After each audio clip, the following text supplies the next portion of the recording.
Bismillahirrahmanirrahim. Assalamualaikum warahmatullahi wabarakatuh. Alhamdulillah, pada kesempatan ini kita sudah berada pada pertemuan yang keempat. Masih kita berada pada bagian Al-Qawaid, karena pertemuan yang lalu itu kita belum selesai dalam pembahasan. Olehnya itu saya akan kembali melanjutkan kaidah bagian fi'il mudhari. Namun sebelumnya mari kita dulu sama-sama berdoa. Bismillahirrahmanirrahim. Rabbi syarahli sadari wa yassirli amri wahlul 'uqdatam min lisani yafqahu qawli. Allahumma zidna ilman warzuqna fahman sahiha. Amin. Allahumma amin. Iya. Selanjutnya silakan Ananda perhatikan catatannya kembali, karena pertemuan kemarin itu kita berada pada nomor 4 ya. Sebelum saya lanjut ke nomor 5, saya akan kembali mengulas sepintas daripada nomor 1 sampai nomor 4 ya.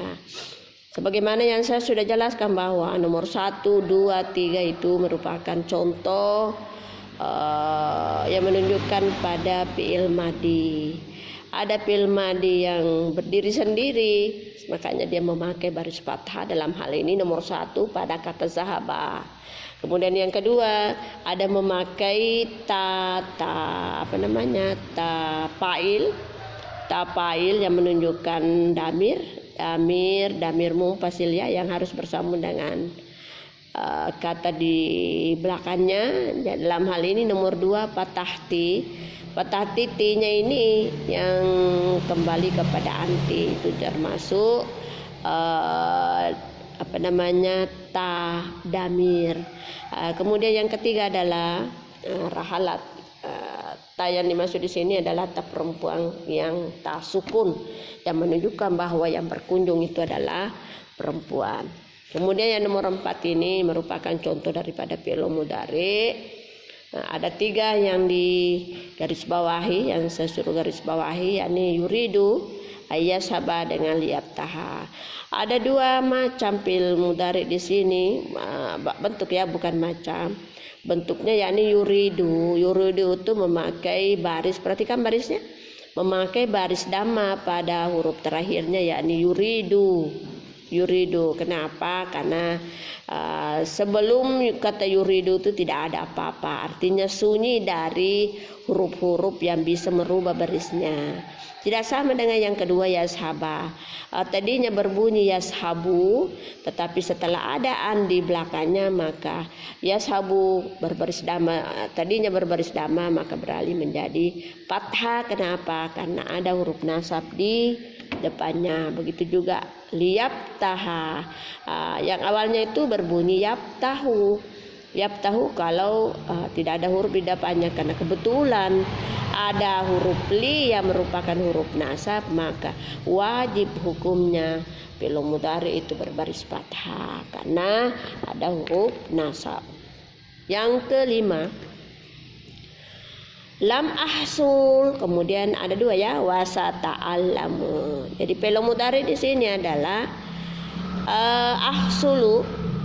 Berbeda lagi barisnya, ahsul. Lam ahsul, kalau tidak ada lamnya maka kita kasih baris dhamma ahsul. Kebetulan di nomor 5 ini berbaris sukun, kita berbunyinya seperti ini, ahsul.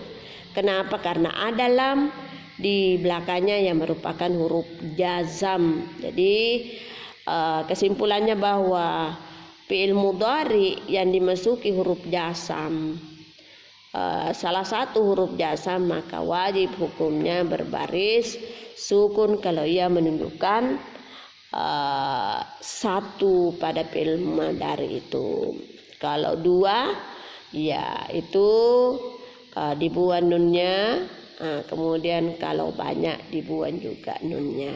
Jadi ada yang dibuang, tidak sama kalau hanya menunjukkan satu, hanya kita merubah barisnya.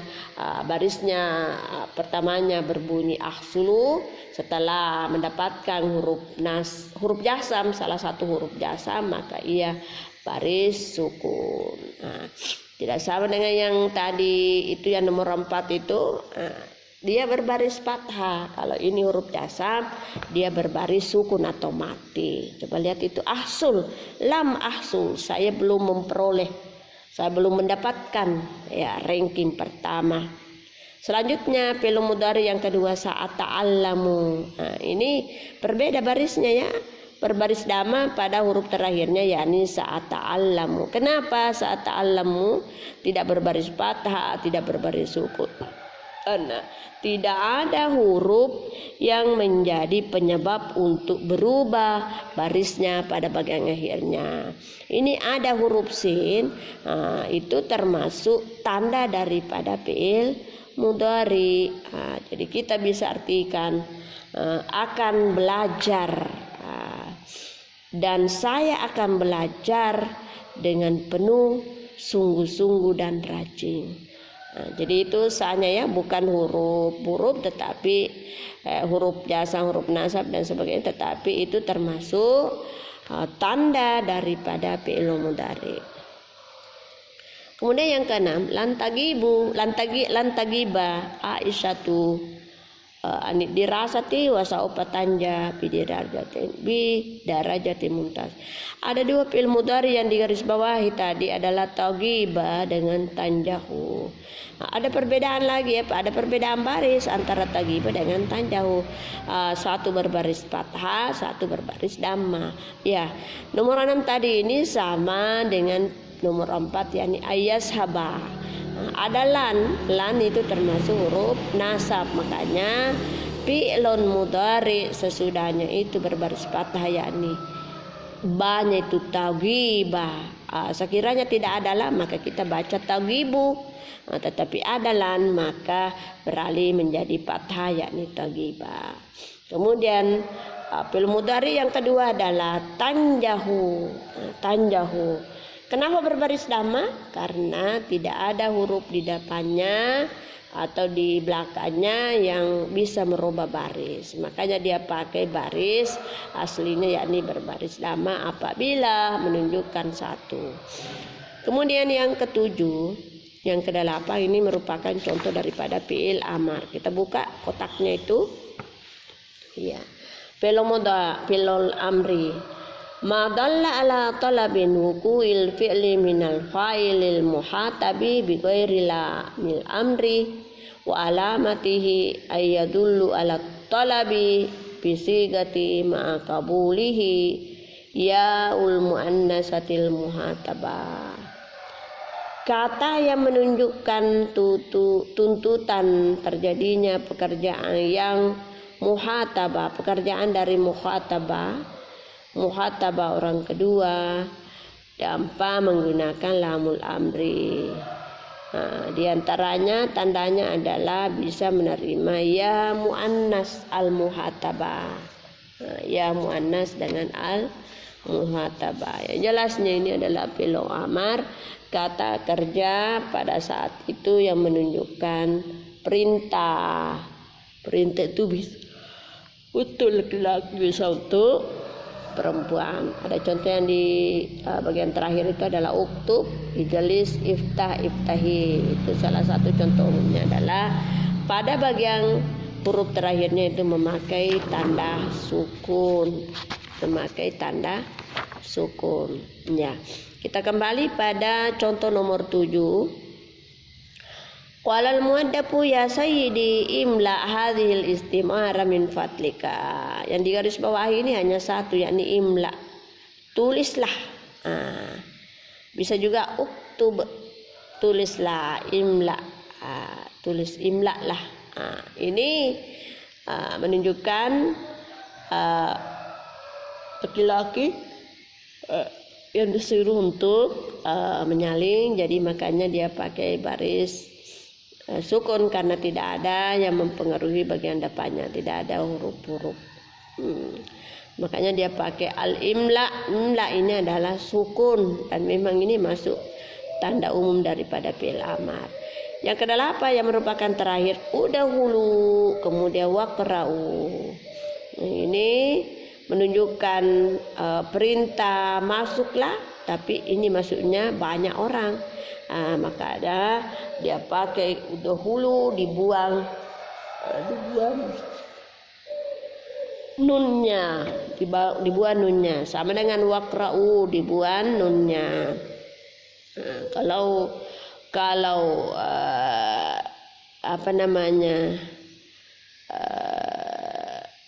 kita tidak mengarah kepada fi'il amarnya, maka itu memakai dahalu,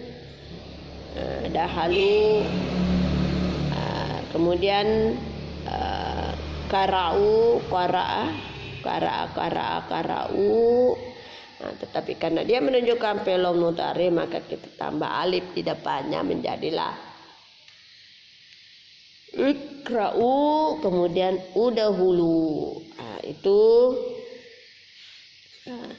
salah satu contoh daripada fi'il amar.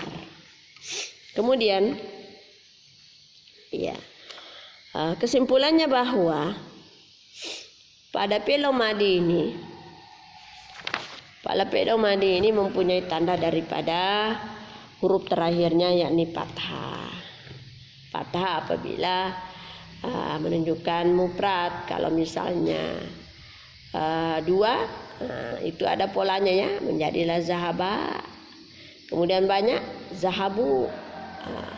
Itu berarti telah pergi seorang, zahaba telah pergi dua orang, dan telah pergi banyak orang. Itulah kesimpulannya. Dan bisa juga bersambung dengan damir fa'il, damir tautanis atau tautanis. Kemudian fi'il mudhari.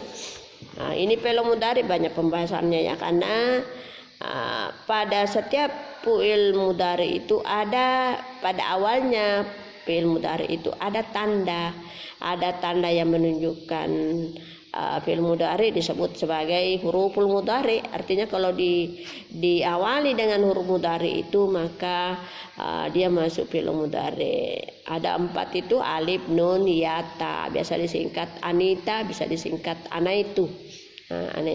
Jadi apabila pada fi'il mudhari itu ada alif di awalnya, lalu berbaris dhamma pada akhirnya, maka itu termasuk. Kemudian itu ya menunjukkan laki-laki. Misalnya zahaba, yazhabu, ya-nya itu kita tempatkan di awal yang menunjukkan tanda fi'il mudhari yang mengarah kepada laki-laki. Kemudian tazhabu itu mengarah kepada perempuan. Jadi yang berubah-ubah itu pada bagian awalnya.